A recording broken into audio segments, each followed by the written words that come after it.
नमस्कार, मैं रविश कुमार। भारत की अर्थव्यवस्था अच्छी स्थिति में नहीं है। इसे छिपाने की तमाम कोशिशों के बीच आज जीडीपी के आंकड़े ने जख्म को बाहर ला दिया। सड़क पर बेरोजगारों की फौज पुकार रही है कि काम नहीं है, दुकानदारों की फौज बता रही है कि मांग नहीं है, और उद्योग जगत की फौज चुप है, फिर भी दबी जुबान में कहती है कि ना पूंजी है, ना मांग है और ना काम है।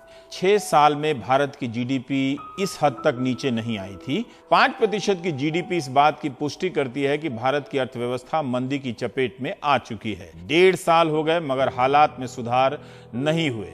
तो कृषि, मत्स्य पालन, खनन, मैन्युफैक्चरिंग, कंस्ट्रक्शन, रियल एस्टेट की हालत बेहद खराब है। कृषि क्षेत्र में विकास दर 2% है। 2018-19 की पहली तिमाही में 5.1% थी, यानी 1 साल पहले, जो अब घट के 2% पर आ गई है। मैन्युफैक्चरिंग सेक्टर पूरी तरह से ध्वस्त हो गया है। इसी सेक्टर के लिए मेक इन इंडिया लाया गया था, अब उस पर कोई बात नहीं करता है। मार्च की तिमाही में 3.1% ग्रोथ रेट था, जो अब 1% से भी नीचे आ गया है। उसके बाद कंस्ट्रक्शन सेक्टर में भारी गिरावट है। इसमें सीमेंट, स्टील वगैरह आते हैं और इनमें गिरावट दर्ज की गई है। माइनिंग सेक्टर का बुरा हाल है। हमें मालूम भी नहीं है कि इस सेक्टर में कितने हजार लोगों की नौकरियां चली गई हैं। न्यूज चैनलों की रिकॉर्डिंग निकाल कर देखिए, भारत की अर्थव्यवस्था में गिरावट की आहट तक सुनाई नहीं देगी। इस तरह से इंफॉर्मेशन को साफ कर दिया गया है। भारत की अर्थव्यवस्था पाकिस्तान से 11 गुना बड़ी है।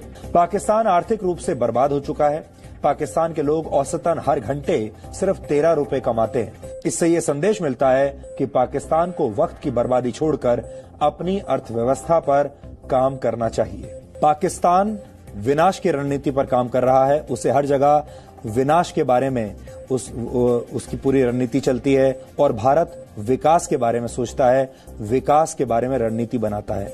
दावा किया जाता है कि कैशलेस इकोनॉमी की तरफ हम बढ़ रहे हैं, बढ़ भी रहे होंगे, मगर डेटा आता है कि कैश का चलन बढ़ गया है। कैश ट्रांजैक्शन में 17% की वृद्धि हुई है। रिजर्व बैंक का यह डेटा है।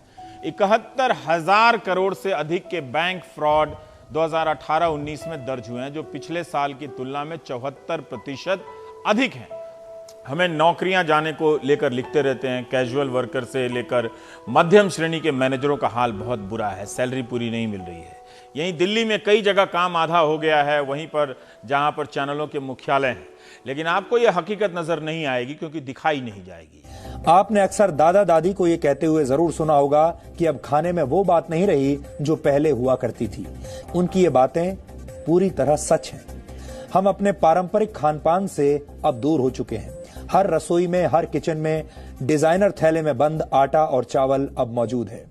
प्रधानमंत्री मोदी ने भी आज देश को पारंपरिक खाने की अहमियत बताई। हिंदू संस्कृति में आयुष्मान भव को सबसे बड़ा आशीर्वाद माना जाता है।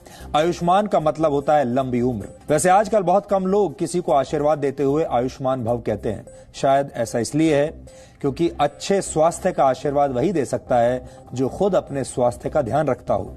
लेकिन हमें लगता है कि भारत आलसी और बीमार लोगों का देश बनता जा रहा है। आप सोचिए, क्या बीमार और ओवरवेट लोगों का देश कभी सुपर पावर बन सकता है? आप खुद को देखिए, फिर अपने दोस्तों को देखिए, फिर अपने परिवार को देखिए, समाज पर नजर डालिए और इसके बाद खुद से पूछिए, आपके आसपास जितने लोग आपको दिखते हैं उनमें से कितने लोग फिट हैं? इस बात को ध्यान में रखकर आज देश के प्रधानमंत्री नरेंद्र मोदी ने फिट इंडिया मूवमेंट की शुरुआत की है। आज से 77 साल पहले 1942 में महात्मा गांधी ने क्विट इंडिया मूवमेंट की शुरुआत की थी। इस आंदोलन की वजह से अंग्रेजों को भारत छोड़कर जाना पड़ा था।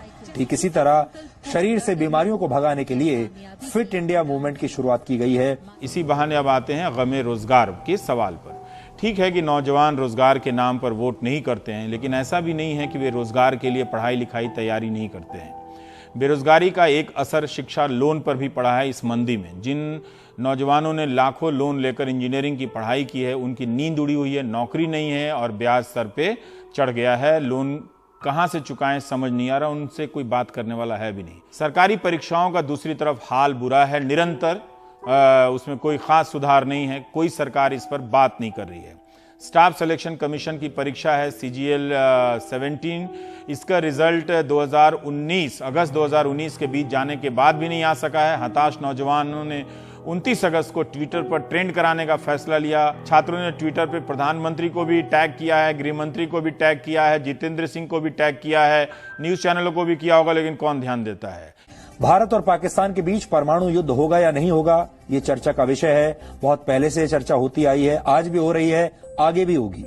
अब सवाल है कि परमाणु हमले की स्थिति में बचा कैसे जाए। परमाणु हथियारों का अगर हमला हो जाए तो फिर बचा कैसे जाए, अब आप ये भी जान लीजिए, हो सके तो नोट भी कर लीजिए। परमाणु हमला होने के फौरन बाद आग का तूफान अपने दायरे में आने वाली हर चीज को जलाकर राख कर देता है, पिघला देता है, और आसमान से गिरने वाला रेडियो एक्टिव कचरा भी नुकसान पहुंचाता है। इसलिए बेसमेंट में शरण लेने के बाद जल्दी से अपने कपड़े उतार कर सबसे पहले आपको नहाना चाहिए। अगर आप सरकारी नौकरियों की परीक्षार्थी हैं तो आप किसके भरोसे हैं बताने की जरूरत नहीं है। ये एनआरआई को मत बताइएगा, नॉन रेजिडेंट इंडियन को। उन्हें पता चलेगा कि 2-2 साल में एक परीक्षा का रिजल्ट नहीं होता है, तो एनआरआई को कम से कम शर्म नहीं आनी चाहिए किसी चीजों पे, क्योंकि वो हमेशा ऑटोमेटिकली गर्व के मूड में रहते हैं। 2015 में 558 डेंटिस्ट डॉक्टरों का चयन हो गया था। 2015 में, ध्यान रखें, नॉन रेजिडेंट इंडियन जो अभी गर्व कर रहे हैं बिना असलियत को जाने हुए, लेकिन अभी तक इनकी नियुक्ति नहीं हुई है। 4 साल से ये पोस्टिंग का इंतजार कर रहे हैं। फरवरी 2019 में इनकी काउंसलिंग हो गई थी, अभी तक इनकी नियुक्ति नहीं हो पाई है, लेटर नहीं मिला है। आप सोच सकते हैं कि सिस्टम ने नागरिक की क्या हालत कर दी है। यह भी सोचिए कि जब ये सिस्टम में जाएंगे तो क्या अपने नागरिकों का कुछ बेहतर ख्याल करेंगे। मुझे तो उम्मीद नहीं है, लेकिन सोचने में क्या बुराई है। काश कोई मंत्री जाग जाता और सिस्टम को ठीक कर देता, मगर ये चुनौती कोई नहीं लेता, क्योंकि उन्हें पता है कि ये नौजवान कभी भी इस सवाल पर उन्हें वोट देने नहीं आएंगे। आज हम आपको सबसे पहले ये बताएंगे कि कांग्रेस के नेता राहुल गांधी पाकिस्तान में ट्रेंड क्यों कर रहे हैं। राहुल गांधी ने कहा है कि जम्मू कश्मीर से हिंसा की खबरें आ रही हैं और वहां लोग मारे जा रहे हैं। यानी पाकिस्तान और राहुल गांधी की भाषा बिल्कुल एक है। दोनों के बयानों को शायद किसी एक ही व्यक्ति ने लिखा होगा, स्क्रिप्ट कोई एक ही आदमी लिख रहा है। पाकिस्तान राहुल गांधी के बयानों को इस समय 5 स्टार रेटिंग दे रहा है। पाकिस्तान ने राहुल गांधी को इस्तेमाल इसलिए कर लिया क्योंकि राहुल गांधी ने अपने आप को इस्तेमाल होने दिया। ऐसी ही एक गलती भारत के पहले प्रधानमंत्री पंडित जवाहरलाल नेहरू ने की थी। उन्हें धर्मनिरपेक्ष बनने का बड़ा शौक था, वो यहीं पर वो भूल कर गए। अब आप कल्पना कीजिए, अगर राहुल गांधी 2019 के चुनाव में प्रधानमंत्री बन गए होते, कांग्रेस की सरकार आ गई होती, तो कश्मीर को लेकर भारत का रुख इस समय क्या होता।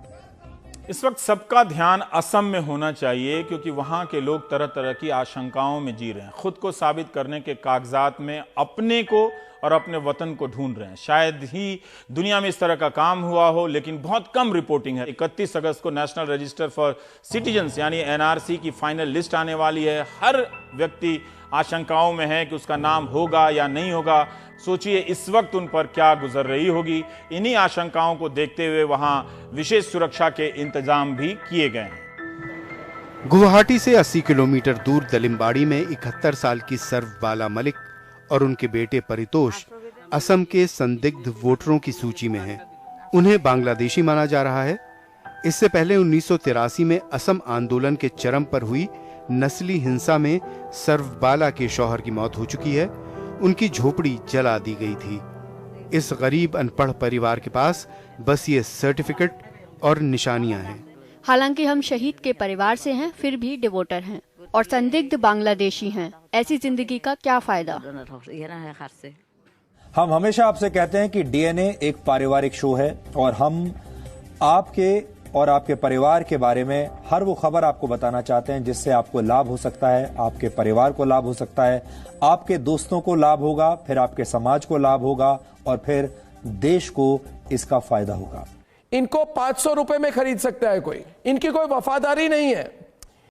इस वीडियो के सामने आने के बाद सवाल तो बनता ही है, अगर हम करें तो करें क्या, बोले तो बोले क्या। वाह मोदी जी, वाह वाह वाह। आपसे खतरनाक इस देश के लिए कोई हो नहीं सकता।